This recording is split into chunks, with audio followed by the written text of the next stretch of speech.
I work in a country Anthony Bourdain once described as one of two things: an exotic, unspoiled paradise or microcosm for the end of times.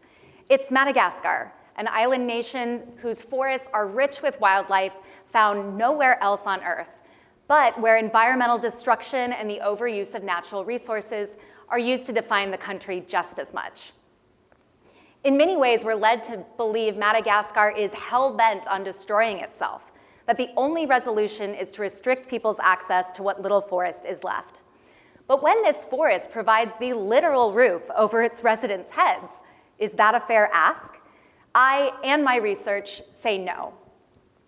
Using surveys, focus groups, and botanical plots, I explore the role forests and wild plants play in the lives of rural households on Madagascar's Madagascar Peninsula. Here, 99% of households use firewood as their primary energy source, and 9 in 10 families access medicinal plants for healthcare.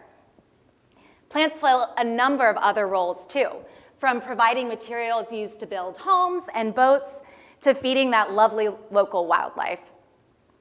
People on the Madagascar know these resources are scarce and are becoming even more so, but they know very acutely how much these resources factor into their day-to-day.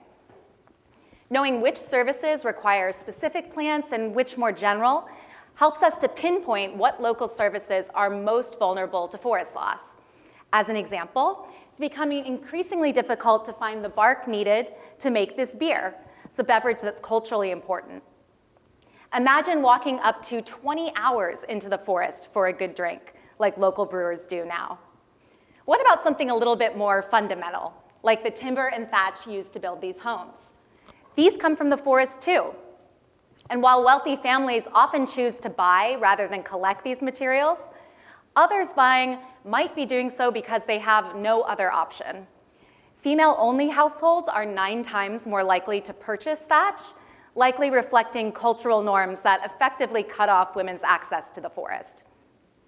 Now, why is my research important? People on the Madagascar need the forest.